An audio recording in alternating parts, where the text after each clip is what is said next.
All right. Good evening, everyone. Thank you for joining us. I am Sally Nash from the Department of Planning and Zoning, and this is a event sponsored by the Planning Commission and the Nitty Gritty Committee. And we are so happy to have with us tonight Jackie Guild, who is the Director of the Office of Environmental Policy for the city. She's going to be talking about some current initiatives that she's been working on. And her presentation is posted online at the 2020 Comp Plan page. And there's some supplemental information there as well that we will refer to as Green Vest or the Green Vest information. And that information is also posted on that link. But without further ado, I would like to turn it over to Jackie. And thanks so much for coming and speaking to us tonight, Jackie. Oh, you're very welcome. Thank you for having me. Did you want to say anything else, Bob, before we start? No, I'm looking forward to listening to you. Okay. So I checked with Bob before I put together my presentation and asked, what he would like me and the commission would like me to cover, and said that to update everyone on the current initiatives of my office and what our areas of responsibility are, and then also mentioned stormwater management and transportation as issues you were interested in. So the way I set it up was to quickly give you an overview of what we're doing and mention some of the current initiatives. And then I have a little bit more information on our MS4 permit and transportation and other sustainability initiatives. And then if there's quite more questions about some of our stormwater watershed restoration work, I have the Green Vest presentation as well to refer to.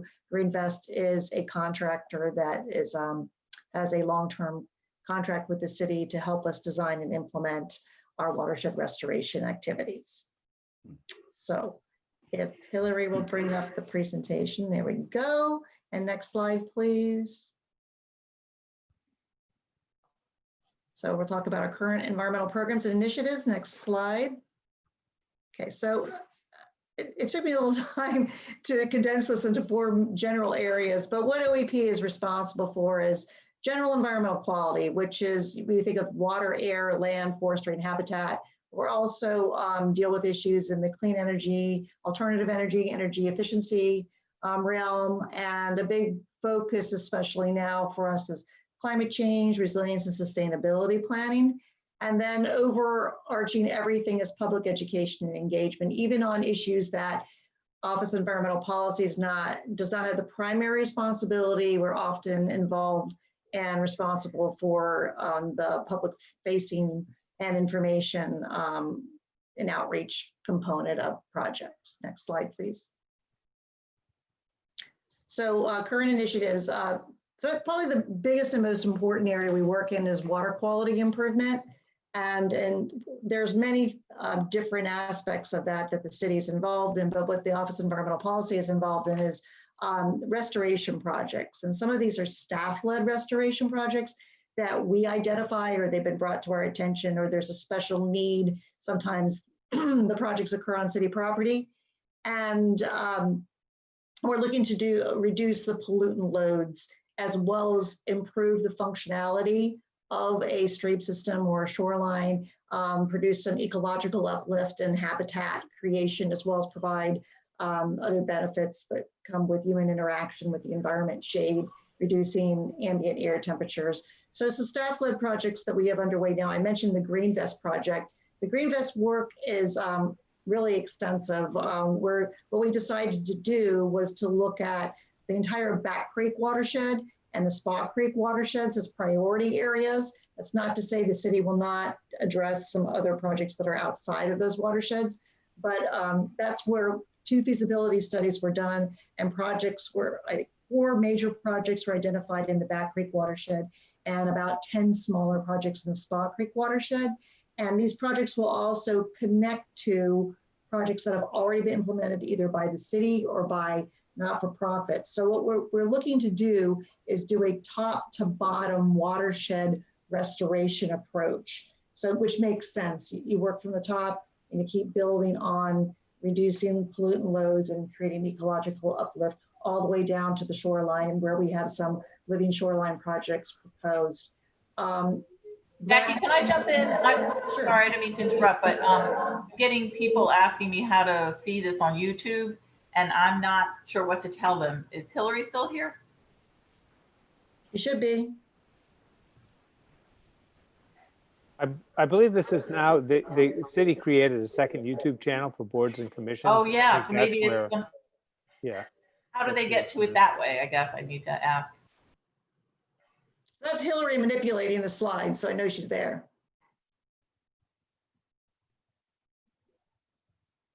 She might have to do something to get it on YouTube. No, it is live on YouTube. I'm sorry. I had to leave the slides to come back and speak because I was muted. Oh, okay. right.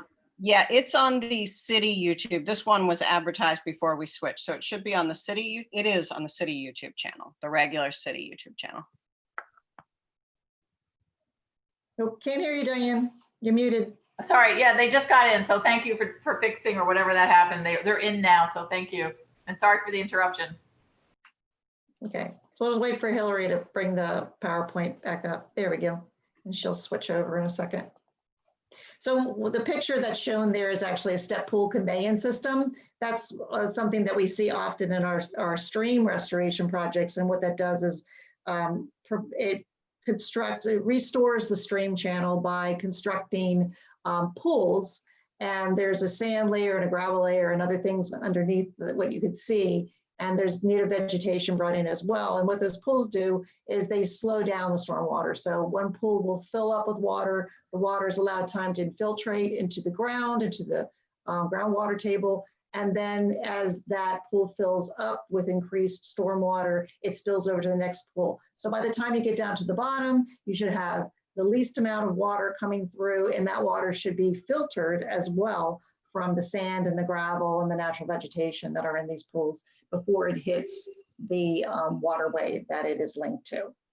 So we were talking about staff-led restoration projects and the two big watershed endeavors in Back Creek Watershed and Spot Creek Watershed.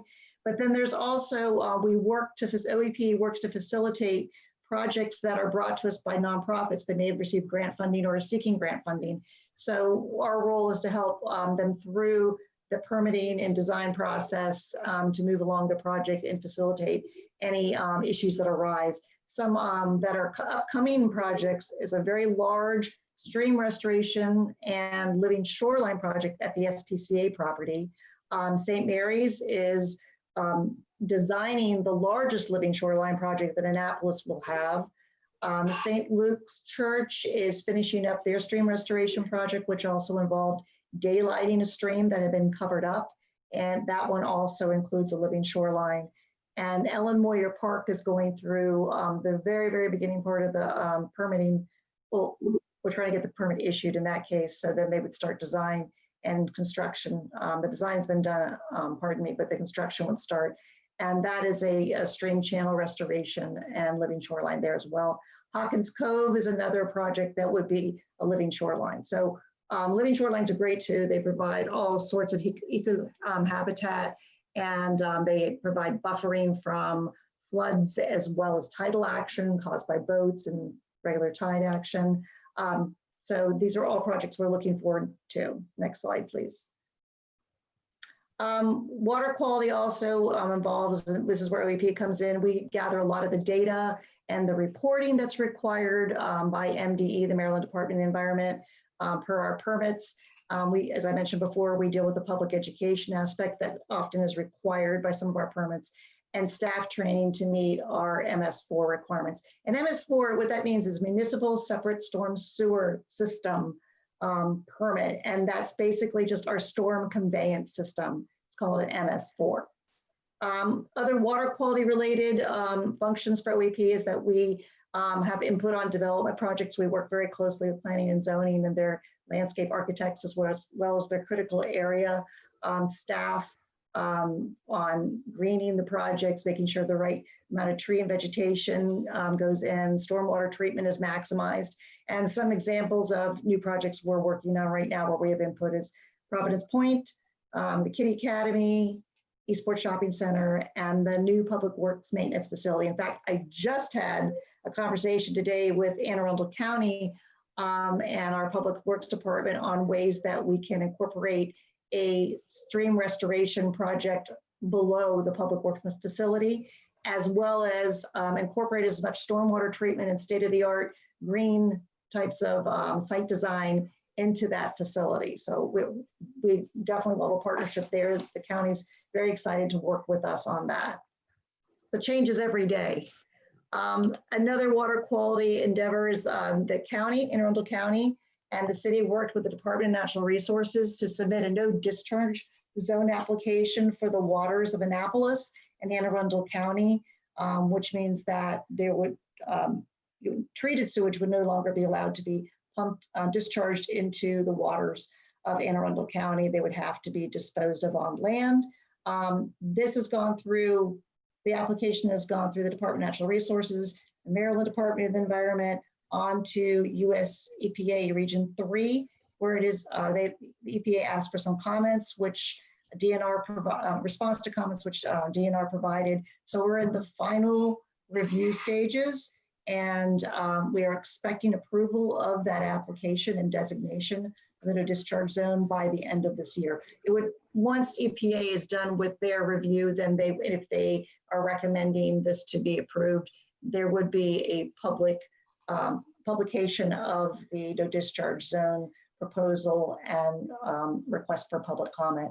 And there's a period of time you have to wait and respond to public comments. Another big part of what we do is urban forestry. Oh, I'm sorry, you jumped ahead, so we can go back. Hillary, you can go back to the previous slide. I also participate in the stormwater rate study, which is, I have to apologize, we do have dogs in the house. So we participate in the stormwater rate study, which funds our water restoration fund. That allows, we use that money to do a lot of the restoration work in the city. It's how we're funding the Green Vest work. And then we're also working with the Critical Area Commission to allow expanded uses of the critical area fee in lieu. So if a homeowner or developer is taking trees down in the critical area, they can't find a place to plant, they pay a fee in lieu. Because it's very difficult to find areas to plant in the buffer zone of the critical area, the first 100 feet, the city does collect quite a bit of money, and it's very difficult to spend this money on tree planting, and that's what we're pretty much limited to using it for. So this expanded use of the critical area fee in lieu will allow us to plant vegetation other than trees, use it to do watershed restoration projects, including living shorelines. We can contribute to pooled grant funding. So we can, Anne Arundel County does this with others, where you put your money into a pool and then the administrative costs are absorbed by that pool. So it's like your money can go further than it would otherwise. And then we can also use the funds for conservation easement surveys. So if we acquire property, the city wishes to put into conservation, a big stumbling block to that, often for a homeowner or a property owner to donate property into the city, is paying for the conservation easement.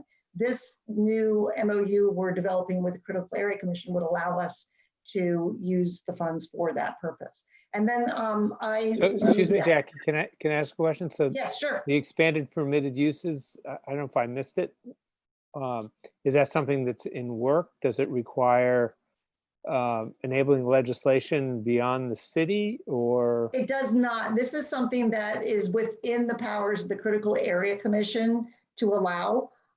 So we have developed a memorandum of understanding with the Critical Area Commission. It's going through its final review with both offices of law, both at DNR and within the city at this time. Okay, good. I was just curious what hurdles were in front of This one you is there. fairly easy to accomplish. Oh, good. And we have about $80,000 in that pot of money that it just keeps accumulating because it's very difficult to use it for the very limited purpose, which is just planting trees in the critical area. So this would allow us to actually use the money that's just sitting there and accumulating. Yes, Bob. On the same subject, am I being heard? Yes. Okay. Can a property owner, under critical area law in the city, can a property owner if he's unable to plant trees, be allowed or forced to create living shorelines and create vegetation along the shorelines? In other words, more flexible uses other than merely planting trees? Currently, the way that it works is that if you can't plant the trees, then you pay into this fund.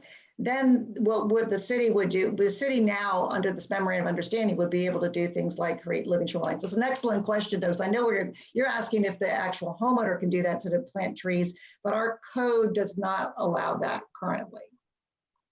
So that would have to be a code change to allow something different than planting trees, but also, but that would also have to be approved by the Critical Area Commission. Well, is that something that you think is a good idea, that rather than paying money into a fund, we could get another 100 feet of living shoreline? Is that flexibility something that we should be pursuing? I think on a case by case basis, it would really depend on the circumstances. Obviously, our objective and Critical Area Commission's objective is to keep as many trees on shoreline as possible. I mean, I think there may be opportunities in our code to require that to happen so that you don't see the denuding of the shoreline that happens, because for some developers, it's worth it to take the trees down rather than keep them, because they want their multi-million-dollar homes to have this unobstructed view.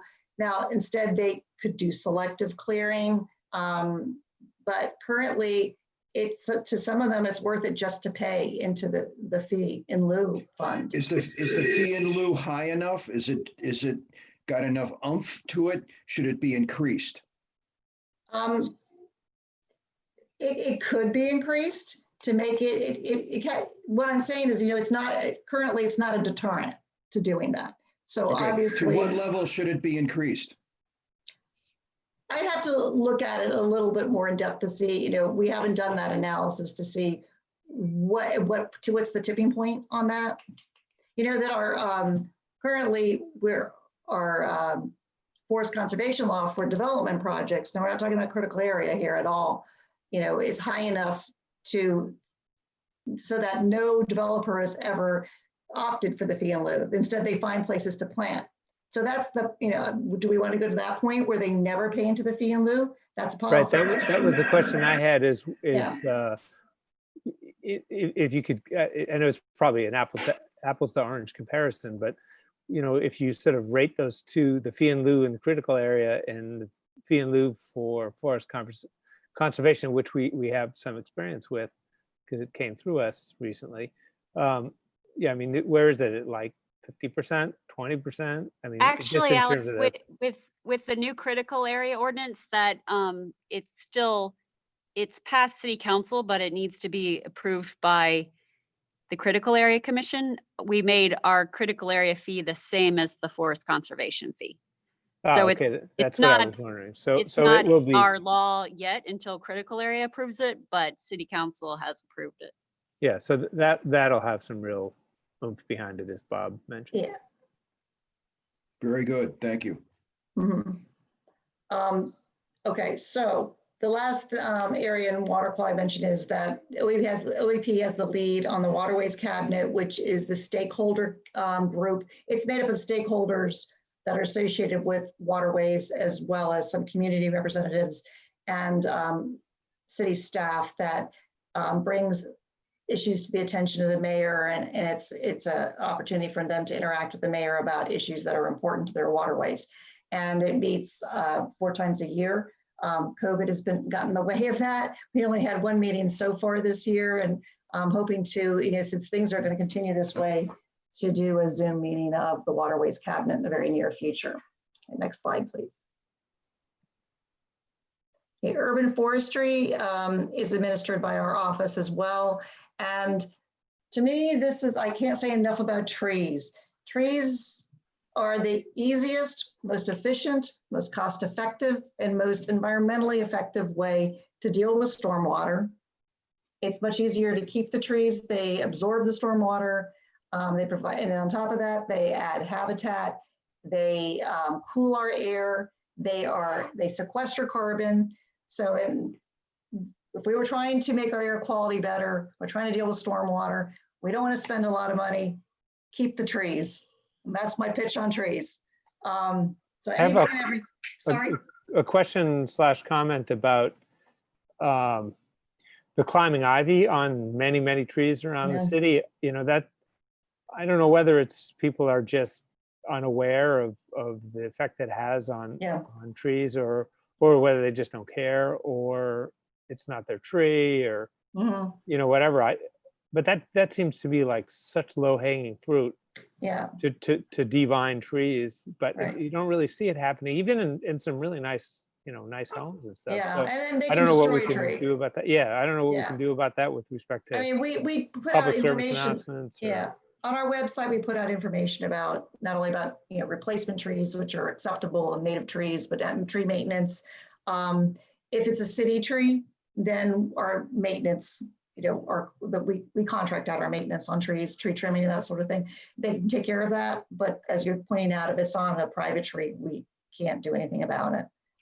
Do you have any good public information stuff on this, stuff that could be distributed to community associations for their newsletters and Facebook pages on how to deal with ivy growing up a tree in your property?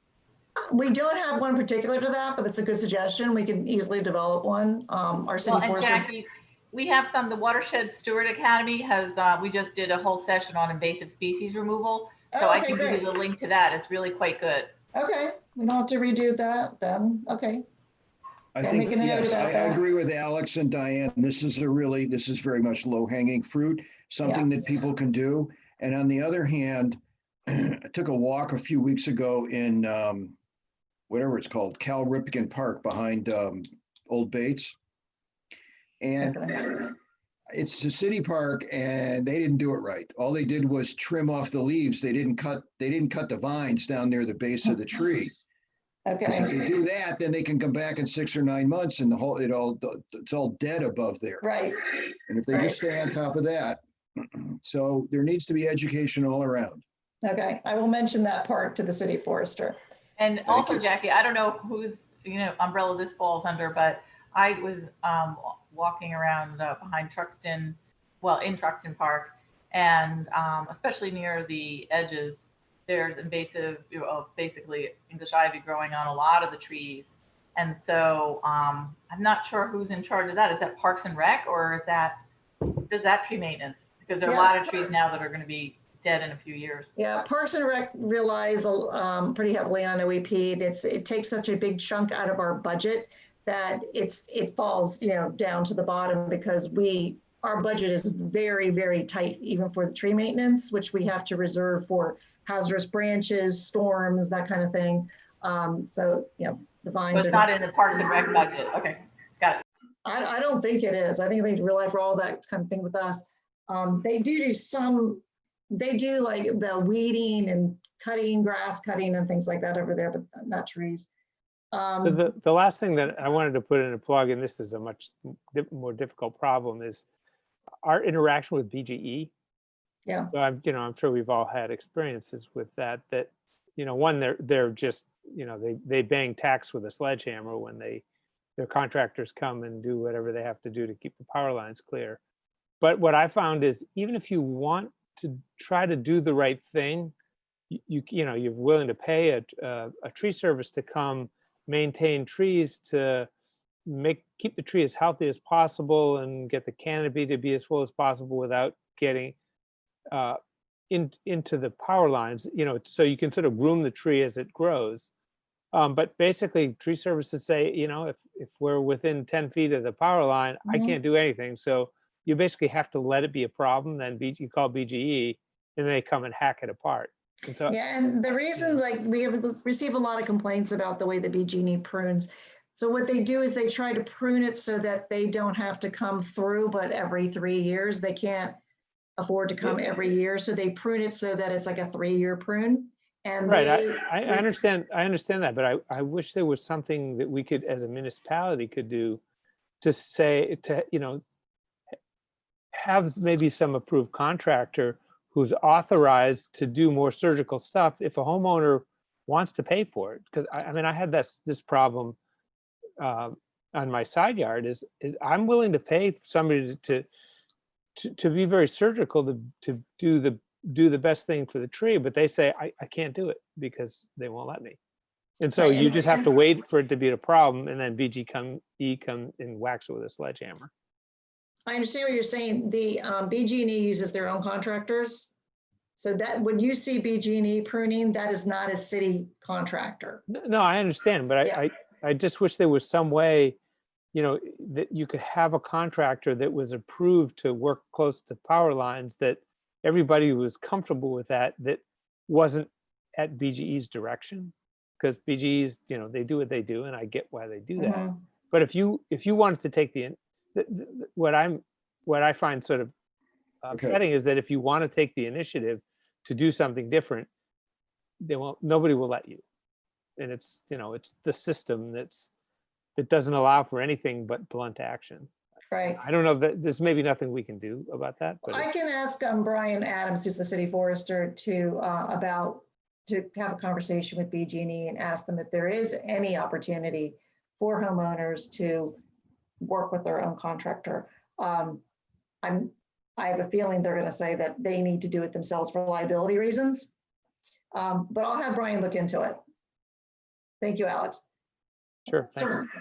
The one thing we're doing right now with urban forestry is we need to update our urban tree canopy assessment. It was done in 2006 and is supposed to be done every 10 years. So when I found that out when I started work, I said we need to get a contract to do that. It was performed the first time by the University of Vermont. The University of Vermont is doing the urban tree canopy assessment right now.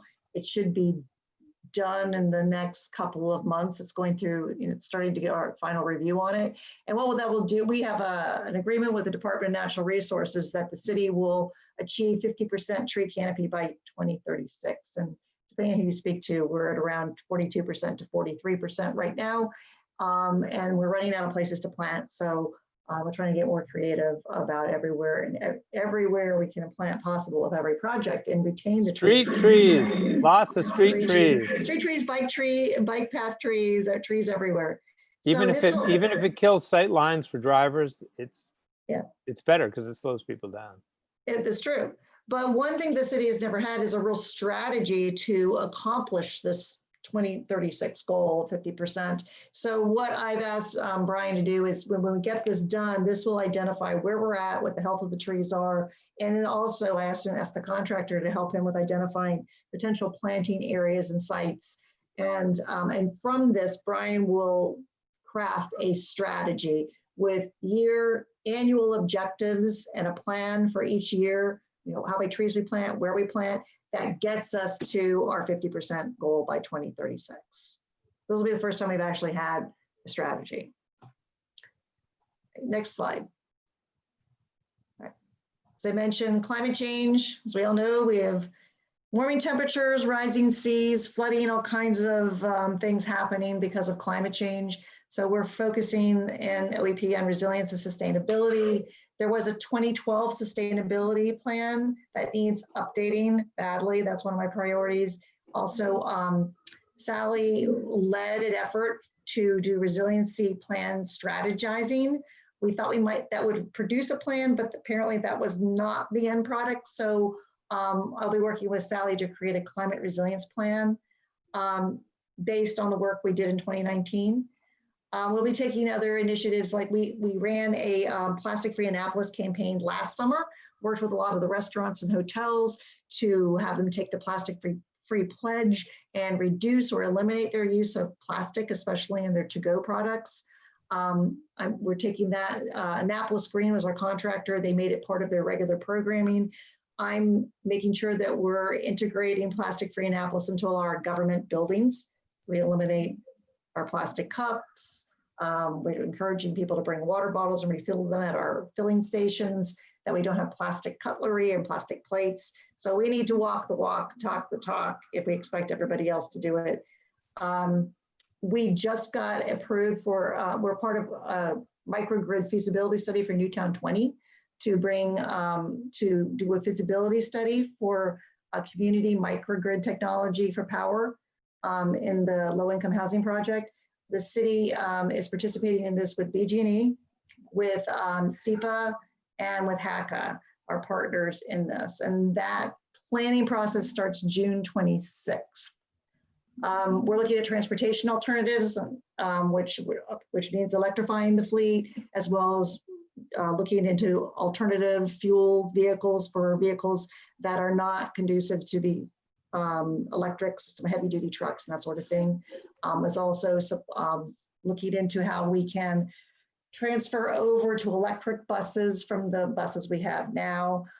So I spoke with the city manager and the acting director of public works last week, and we are going to look at the fleet inventory, which vehicles can be replaced, which vehicles we should be pursuing grant funding for. The fleet manager is under the ambit of public works, so he and I are going to meet next week and go through the inventory and look at which vehicles are aging out, which ones can be replaced with electric vehicle or a different kind of vehicle. So if we want to reduce our carbon emissions in the city, we had a greenhouse gas emissions inventory done in 2006. Another thing we're updating.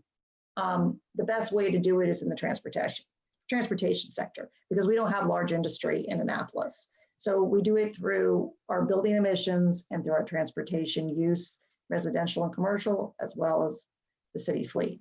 Jackie, I have a question. Didn't we just sign a contract to purchase 98 or 100 new vehicles that are not necessarily moving in the direction we were hoping to? I can't speak to all of the vehicles in that. I will learn more about that next week when I meet with Dan, but many of them are not electric vehicles.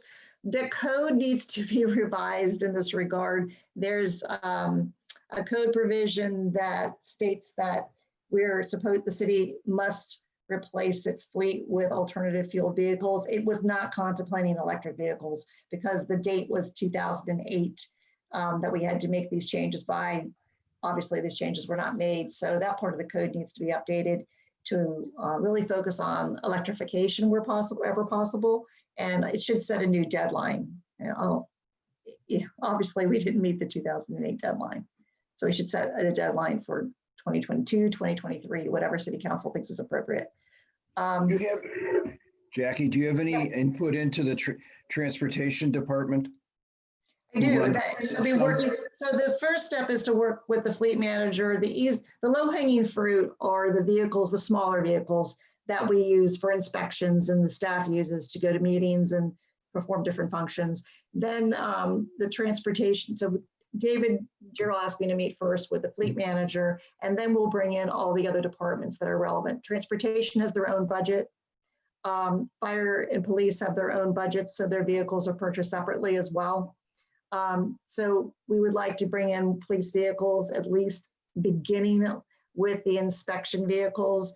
Maybe then through some education, we can move on to the cruising vehicles, and then also, look at more electric buses and other things for the transportation department. The Nitty Gritty committee had a lot of discussion about electric buses and also moving on from what Diane said, it was said that the bus system is about to purchase 2 or 3 new buses. Yeah, so there's 2 buses that were already purchased. They're under construction. They'll be ready at the end of the year in December. I had that verified by transportation. And then the transportation department applied for a grant for 2 more buses. We don't know if that money will be granted and funded. And even if it is, the city does not have to accept it. It may also be able to use it for some alternative vehicles. Not quite sure about that. I would have to look at the grant terms on that. But the city manager and the mayor are 100% behind moving away from traditional internal combustion vehicles and towards alternative fuel vehicles, especially electric. Okay. I mean, we have to take every chance we can. And every purchase needs to be reviewed, especially the buses. I think a lot of people feel like, a lot of people just feel like they're big and clunky and that they don't really work. Right. And that smaller, quieter things could be more popular. Right. And And it reduces noise pollution as well, especially on narrow city streets, residential streets. We need to look at the ridership information. That's something that the Department of Transportation will be working with me on to see whether the larger buses are justified for certain routes that they're running on. So we may need to buy buses that are the smaller van type of buses and just run them more frequently if that's also justified. Right, yes, okay. At some point, we want to talk about city dock, tour buses, and stadium. Is Right. now the time or some other time? You can talk about it now. That's fine. Okay. If I could speak on behalf of the committee and just to reflect what the discussion. It began with complaints about tour buses idling in Eastport. And frankly, they drop off passengers for the cruise boats and then go over the Compromise Street Bridge and then find some place in Eastport, which is close by. Yep. And they sit and they idle and they take up parking spaces. And that gave rise to a larger discussion about like, why are tour buses downtown? And that gave rise to even larger discussion, which is, what are the real solutions to something like this? Well, tour buses really don't belong in a downtown with streets the size that they are and so forth, and where we want to make it much more pedestrian than it is. And we've been talking for years and years and years about using the stadium as an intercept parking lot for visitors and a shuttle system that would go downtown. When John Hammond makes his presentation about how to finance the city dock, that's one of the things that he talks about how the solution to the parking situation downtown is the use of the stadium and a shuttle system. Well, somebody, I don't know who, was probably this guy, Alex Pline, sent me but may not have been him, sent me a link to a company that makes large electric shuttle vehicles, some of them powerful enough to pull a trailer the same size with more passengers. It's got disability room and so forth and so on. And I'm looking at this and I'm thinking, that's the kind of thing that Disney World uses. Right. That's the kind of thing that like places that have, giant parking lots and need to move people around. And that's the kind of thing that would work between the stadium and downtown. And last year, Chet Gladchuk from the NAAA came before my communities, and said they want to build a building there, and they're really up for building a visitor center and having a stream of income for parking. Okay. So that's enough said on that point, but that jumping from tour buses idling in Eastport to realizing that the solution is to require the tour buses to stop and park at the stadium and put shuttle people downtown on quiet electric shuttles, which would be very popular. And somehow it's environmentally friendly, it's economically friendly, and it's traffic friendly. Right. So are you proposing that the city purchase these smaller shuttle buses? No, I'm proposing that that there be a fee to park there, and that the fee include the shuttle, and that some portion of the fee goes to NAAA, and some portion of the fee goes to a private entrepreneur who runs the shuttle service. And so the more visitors you have, the more parkers you have, the more he gets in a fee, and the more he's got more vehicles he's got to put on the road, whatever. Okay. Yeah. No, the city, this is not a matter of any city expenditures. Okay. Okay. Yeah, I This is a understand what you're matter saying. Yeah, well, it's other than a visitor center, and who knows who would buy into that. And there's some access issues to the stadium, but let's not talk about them now. Okay. I think the role of the city here is to bring everybody together. It's an enabler. Right. And by that, I also mean we also need not to put policies in place that work against that. Right. For example, having copious amounts of parking on City Dock where, that people would rather just do that. So Right. that's the wrong incentive. Well, that's a really good idea. Thank you for bringing it to my Let's attention. keep going here. I mean, from what Alex said, policies. One of the policies of that city dock committee was, oh, well, we need to bring the tour buses up to a certain, proximity to these cruise boats. No, you don't. And that was driving the design of a good portion of that side of the city dock area. Okay. Okay. But that's the ultimate solution. I mean, we could always regain that space later, but and AAA wants to do something there. Just I wanted to point something else out too. The General Assembly last February passed an Maryland state anti-idling law. So it was, Woo!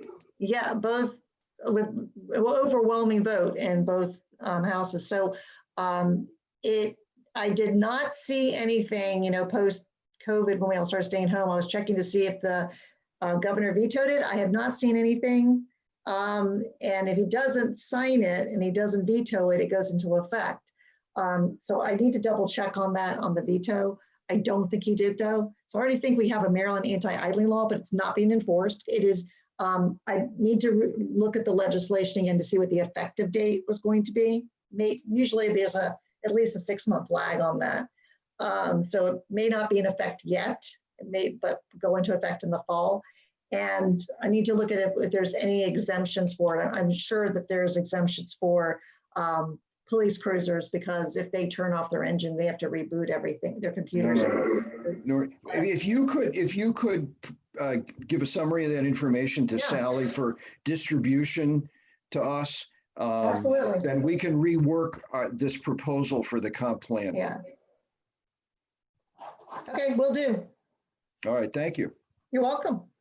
Let's see, the last thing I have on here is there's an environmental stewards program. There's all sorts of environmental programs that just sort of were not being utilized and not being used. But this is it's a program for businesses, schools, churches, nonprofits, encouraging them to take certain environmental practices to make their business, their organization more green. They get a sticker and a sign, but it's just a way to engage the community and do some public education.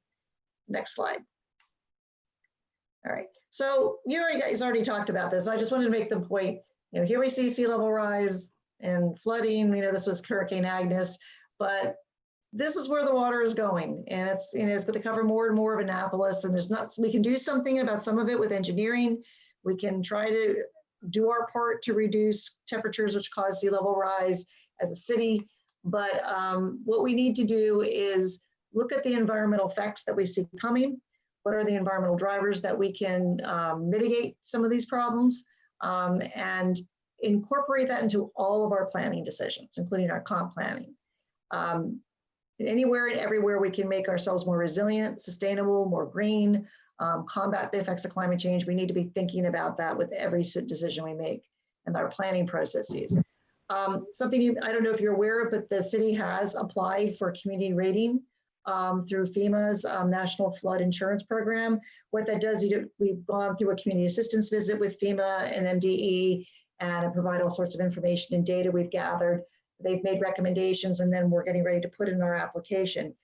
Depending on where we come out with it, what rating we receive, that qualifies the city property owners for flood insurance discounts to encourage people to take precautionary actions with their properties. So that process will be going on.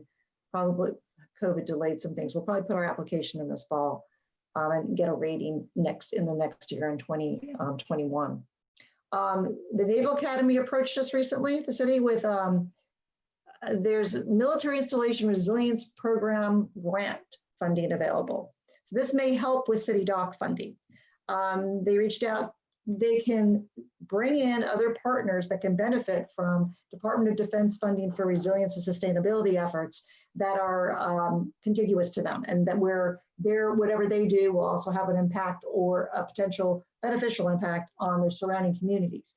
So the city staff have been speaking with Anne Arundel County and the Naval Academy, Department of Defense about a joint project. So of course, the city would like some funding for city dock and flood mitigation, sea level rise. That's being considered right now, and we're going to be putting together a proposal. Sally, are you taking the lead with this, or is Public Works? I am. I'm actually almost finished with it. I hope to submit it next week. It's really more for planning money that I hope Yeah. will then lead to some construction money. But it would be very helpful. Mm. And then the last, just nugget to leave you with is, do we need zoning changes to deal with the fact that we will be experiencing sea level rise? We can't hold back the waters forever. What kind of changes do we want to make in our planning processes, and maybe in zoning and, the comp plan, because of environmental factors? And what are you thinking of? What are you thinking of? Well, our shoreline will be moving. So what is considered, waterfront? We'll be designating those areas differently in the future. I think the next comp plan will look a bit different. We're going to see big changes predicted by NOAA and by the 2030s, and then more so in the 2040s and 2050s, and some of it we can't change. We may have to have be requiring certain buildings to be up on elevated. And I know that some of this has been in Weather It Together and Historic Cultural Mitigation Resources report that was done as well, different options. Do we move certain buildings? Do we let certain buildings just go? Do we elevate buildings, which also means elevating streets? So, Sally's going to be really busy in the coming years, trying to address some of these issues that are forced upon us by our changing environment. Okay. Next slide, please. And just along with sustainability and things that we can do is address air quality and energy efficiency projects. You probably know that the city did an audit of its energy efficiency. This was back in 2006 as well. And no, so this is it was a little later.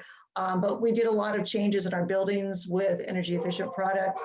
And appliances we have lights that automatically set off temperature readings. And so those were all implemented in the last 3 years. We completed LED lighting in our garages, fire station, police station, and the pump houses, the 22 pump houses. Next slide, please. Wait before you go. Yes. Are there any incentives that could be dangled in front of people to do green roofs, to do the other energy things that you're talking about? Are there any kind of incentives that you think might work? Well, the energy savings, that's demonstrated. Green roofs and all these energy efficient appliances, et cetera, LED lighting, all reduce your bill. And there's more and more community solar available. The city receives some of our solar power from the solar park. One proposal being considered is putting solar panels on the new public works maintenance facility. If not, then perhaps a green roof. But we're trying to make that as a green as possible, energy efficient as possible building. Originally in the code, it says that we need to try to make our buildings LEED bronze certified. But I have suggested that we need to change that to try to reach for gold whenever possible. And if not, then silver. It shouldn't just be stopped at bronze. And I know that I spoke with Betsy McCone in Public Works she's the project manager for the Public Works facility. And she said they actually are looking at the cost differences between making that building a gold versus a silver building, but she doesn't even want to think about bronze. She wants to reach higher. So good news there. We talked a little bit about transportation already. I'll mention that we do have a partnership with BG&E where we've installed the one electric vehicle charging station at Pip Moyer. Through the county, there are charging stations now at the new library on West Street. Two are going to be put in at the Eastport Library. And I'm working with them to find other areas in the city to put them in with the Ellen Moyer Park on Back Creek, downtown and in West Annapolis. All the city garages, we can't do them right now. We're looking at Gratz right now to find spaces to put them in there. Knighton already has some charging stations. The Weston, the city has a relationship with the Weston. So they're putting in DC fast charger and 2 slower chargers there. That's in the works. And we've also talked to the Bay Ridge Shopping Center and maybe talking to the Eastport Shopping Center about doing a nominal lease, like $1 lease of the area needed, some parking spaces and area needed to put in the charging stations and infrastructure, because BG&E will pay for the unit, install it and maintain it and take it out when needed if it is a city-owned, operated, or leased area, parking garage, or so if we can develop leases with some of the retail centers, then we can use this free charging station relationship to put them in as many places as possible. We would put them in Hillman, except that Hillman's going to be torn down in the near future. So BG&E does not want to invest the money in putting something that they have to take out right away. But Hillman will get charging stations. We have a bit of an uphill battle downtown. We want to put them around Market Space and other places downtown, but we have to get through historic preservation. And we have made one presentation to the commission, and they invited us to present a further proposal, but they are considered visual clutter by historic preservation. So we have a little bit of a design challenge there and some education. You mentioned bike trails, and the mayor has the that he's proposed the West-East Express and extending the popular trail and connecting the city in a loop for biking, riding, walking, jogging. Before COVID started, Public Works and Plain Zoning, OEP, and others got together to talk about developing a greenway map for the comp plan. We still planning to do that. This has been slowed down a little bit, but there's also green spaces that were identified in the Eastport sector study. These might not all be multimodal transportation, walking, biking, we might have to share some with the roads. That's why we say multimodal. But they could be green spaces along roadways and along trails, such as cemeteries, schools, and other green spaces. But so there's a loop around the entire city where one could walk along a green space, ride a bike, and use a different way to get to work or wherever you have to go. The Conservation Board is more targeted. They're in their endeavor to identify properties to acquire and put conservation easements on, by tying into the mayor's proposals for the Poplar Trail extension and what we're thinking about with this greenway. Next slide, please. Okay, we talked about building emissions already. Next slide. And the last thing that our office does is we do all the certification and work that needed to become a tree city or a bee city. We became a bird city in 2020. We were the first city to achieve high flyer status. A lot of that because of what we're doing with the bee city and the tree city certifications and our certification through Sustainable Annapolis. STAR is merged with the U.S. Building Green Council. STAR is a certification that promotes sustainable practices and to make your city more sustainable and resilient. And so that's now falling under the whole LEED certification. But we are STAR certified already. And I forgot that we're also, I didn't include this, we have a wildlife certification through the National Wildlife Federation, which is certain property owners that put in gardens that are conducive to habitat, that sort of thing. We do have at least 3 of them in the city. Next slide. So I don't know if, I'm just gonna not get into MS4 permit if you don't want to. Bob asked me about stormwater. We could just take questions about anything you want to talk about. And if you want to talk about MS4, I can give you more of a deeper dive into that.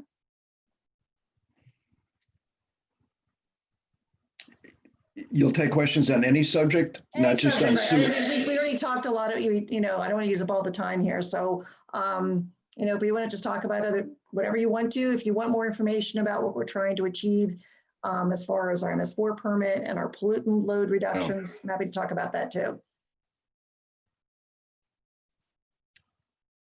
Not interested in talking about sewage. Okay, what's also just stormwater. That's why I included more information about the MS4 permit. But I don't have to, that's fine. Can I go back a step or two? Sure.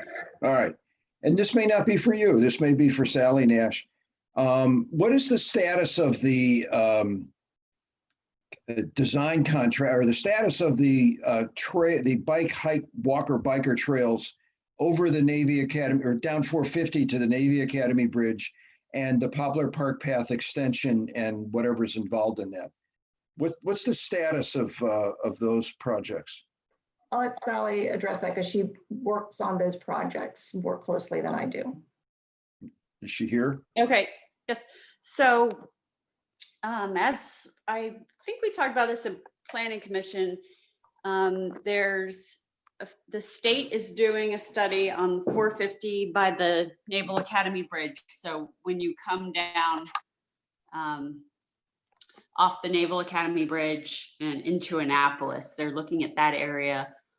Hopefully, we're encouraging them to look at all the way to Taylor. So they'll look at connecting that trail to the trail around the stadium. Alex, anything to add on that? Alex was also on that phone call where the state was talking about.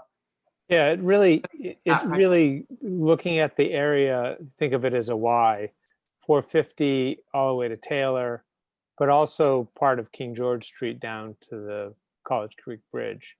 So it's that whole area is what's the right kind of facility based on what's happening on the ground, plus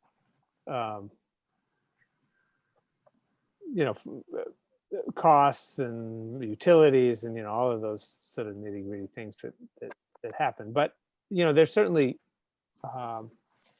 the most complicated part of that is not really say that the main part of say a multi-use trail, say on the north side of 450, where that pool is and by Perry Circle, and those aren't the issues. The issues are typically at the end point. So even if you have a really nice multi-use trail that sort of covers this Y, if you can't get to the endpoints, or you force people to do something really unsafe, that's problematic. So for example, let's say you had on 450 on the north side, you had a bidirectional shared use path that ends, then somebody gets the bridge, they either salmon, which is the term for riding the wrong way on the shoulder over the bridge, which would be really unsafe, or then you're going to force somebody to have to cross over 450 to be on the shoulder on the proper side of the road, which is also really unsafe. So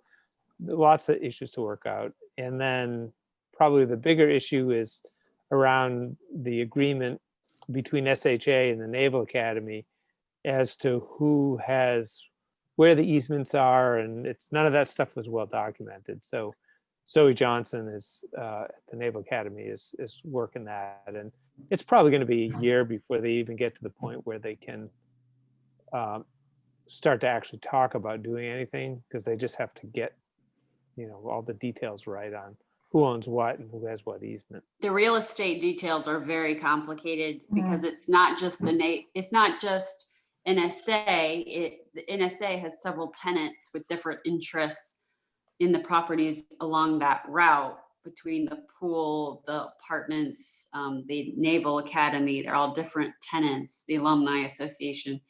And for the NSA to give an easement to State Highway, apparently this has been a mess since the 1950s where it wasn't done correctly, and it takes them at least a year to give easements. So it's kind of, but we've made more progress in the last 6 months on this than we have in right. At least people are talking and coordinating and collaborating on this. Where in the past it was, the Naval Academy would send their sort of front person to politely say no. And, that's, I think, something that the current administration, with Gavin meeting with the superintendent of the academy and just getting everybody at the top level to agree, hey, this is something we really want to do. So everybody, below can, sees the message from the leaders to say, yeah, it's okay to actually work on this. So like Sally said, we've seen more progress on this on everybody's part: the city, the state, the county, and the Naval Academy, the quadfecta of jurisdictions, much more progress than we've ever seen. So it's hopeful in that regard. Right. So Sally, that's the city study. So is it the state study that would extend to the hospital and then connect up to the golf course, or is that also a city That's study? actually a study being done by the state. Yeah, okay. Yeah, so the city's not doing a study over there. The city, we did partner with the county to apply for a bikeways grant and the county received the money. That's what they're working on now. They've hired a firm called KCI, and that's Excuse me, but are you now talking about the Poplar Park path? yeah. Okay. Well, what they're looking at is how we could connect the Poplar Trail to the South Shore Trail. So Basically Gibraltar to Route 2, for lack right, of. or maybe to west if they can find a decent way to get to Route Solomon's Island and then up that way. So they're going to be looking at a few different alternatives to see which one is more feasible. Yeah, This so, is a county, let me just get the facts right. This is a county grant, and it's basically sort of a feasibility study about what can be done from Gibraltar Avenue west. Yes, it's state money that the county received. Okay, Alex. yeah, so one of the things that we'd like to do at a subsequent meeting is to have John Corrin from Bike AAA come and give a good overview. So he has a good slide deck that sort of has all these pieces, and he presented it to the Anne Arundel County Bicycle Advisory Commission, which is a county-based thing, and he did that on Tuesday, and it was a good presentation. Gavin was there, Brian was there, you were there, Sally. So I think that would be a good presentation to repeat in this forum. All right, I will not pursue that any further at this point then. Thanks. Great. Hey, I'm really impressed at this point, first of all, by Jackie, who took most of the time tonight, but always by Sally. But Jackie, I mean, you're really on top of a lot of things here. And I'm really impressed. Like, everybody's doing, and you're looking your best to look as far down the road as you can and work with what we got. I mean, this is more energy and enthusiasm from the city government than I've seen since the ever. Yeah, I think we have a really good team with department heads and office heads. We all work really well together and collaboratively. Apparently, I mean, I had some exposure to DNEP before I came on board, before when it was DNEP, but I don't think DNEP talked to the other departments as much. And that was one thing when Gavin brought me on board. He wanted to make sure that we didn't get stuck in our silos anymore, and that he understood what I was saying to him when I was interviewing, was that the environment permeates everything. It is a driver of everything. And it's very important to it's important to everybody, because without clean air and clean water to drink, we might as well go home. But it drives our economy, to a greater extent than in some other areas, and our way of life and our culture. And it's very important to everyone. And it's a great recreational opportunity for everyone from all different kinds of backgrounds and economic opportunities. But I think we all get along really well. We collaborate really well. We all understand our role we can play to help each other. So I think, and with David Gerald as the city manager, I think he really fosters that type of environment. So when you agree, Sally, we all play well together and we get a lot done. I think we're really productive. Right. I think Gavin is a good role model, because instead of saying, we aren't allowed to say to him, oh, you can't do that. We have to say to him, oh, this is how you can do what you want to do. Yeah. So we're in a different role now. Well, a hand clap to everybody. It's showing. And I think that my neighbors are beginning to feel the effects of this. And I think it's a good vibe. I would like to ask a more specific question though on this. When is our new chief of comprehensive planning coming on, and who is it? He's starting June 25th. Oops, sorry, And who is it? I have company. His name is Eric, which is confusing because that is also the comp planner we have now. His name is also Eric. So we're looking at nicknames. And he is coming from Austin, Texas, where he has been a consultant, but he did actually grow up in Annapolis. Okay, what else can you tell us about his bona fides as a comprehensive planner? He's who worked is a he? lot on a lot of comprehensive plans around the country. He has a Mhm. background in architecture, so he has a lot of design experience. Mhm. And I think you'll be really pleased to meet him. I'll try to set up something as soon as I can once he's here and unpacked. Can you share his last name? Lashinsky. Can you Can you spell that? spell his last name? Leshinsky. Oh, that's easy. Yeah, not That's a easy. problem. Yeah, that's a good one. Well, Yeah. good. I mean, I have no further questions. Diane, Alex?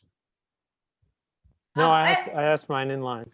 I just have a quick question. You were talking back to jumping back a little bit, the resiliency planning grant that you were talking about earlier with the Naval Academy. Does that include Eastport? I mean, would any of that money be related to planning for Eastport? It's pretty general, but you have to show a very tight connection between something that impacts the NSA.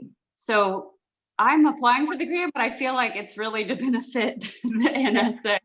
And So, also, yeah, we're doing this in partnership with Anne Arundel County. So it's likely going to be on the other side of the bridge, Diane, sorry. But however, I will say that one of the projects in that I'm pushing for to develop further, at least a 30% design, is for upgraded traffic signals and ITS. So intelligent transportation system technology. So basically, hopefully getting money to replace all of our traffic signals with the same kind of signals that they have on Forest Drive, where they're adaptive control and can be monitored by a person. They can talk to each other, mainly to facilitate evacuation as far as the NSA is concerned, but it will also help us on a day-to-day basis. Yeah, and DoD seemed to really like that Who did? use of the funding. Department of Who did? Defense, when they Who were did? discussing, Department of Defense. Uh-huh. Yeah, when they were discussing with us, they said, don't just think about sea level rise, think about other things that go towards your resiliency. And they mentioned transportation and evacuation routes. So the evacuation off the Annapolis Peninsula is relevant to them? Yeah, it affects evacuation. them. Yeah, they have to evacuate too. Good job. Good work. I mean, one of the things that came up out of the Forestry Eastport traffic study, is that we could get 10 to 15% more capacity on Bay Ridge and Hilltop simply by the installation of these traffic lights. And I've been struggling with the idea of impact fees and some sort of, aggregating impact fees and then throwing them towards this. And I will continue to that struggle. But hell, if federal dollars come trickling down, it's okay by me. We'll get a lot further. And Yeah. I am still trying to form a work group, Bob, for and Alex and Diane, I know we've talked about this in Planning Commission for APF. I just haven't had time. So I'd still like to do that. And then we can look at our traffic impact studies and how we can get money that will go towards helping the problem more efficiently. Okay. So one last thing, seed that I wanted to plant, and it's too long a topic to go into it in any detail, but with respect to resiliency around public investment at City Dock, I think somehow we need to figure out how to recapture some of the value that's delivered to landowners down there, because we're going to make a pretty significant public investment, and certain people are going to get a lot of value out of that because their property is basically worthless without it. And we need to figure out a way to return some of that value back to the city rather than essentially privatizing all of that value. And Higher property appraisals and taxes. I think it's more subtle than that, but I've been taking a class on land value recycling and recapture, and it's something I can share with you guys offline. But it's fascinating. It's being run by a guy named Rick Ryback, who has All right. done some work in this area. I think that we've come to the end of our focus and our attention spans. I would like to thank Madam Guild. I would like to thank Dr. Nash and my two fellow commissioners and anybody who has taken the time to watch this to really get an idea of how hard, how intelligently, and how well things our city people are working, and looking forward to the comp plan. So with that, if there's nothing else, I would move to adjourn. And hearing no objections, have a good evening, everybody.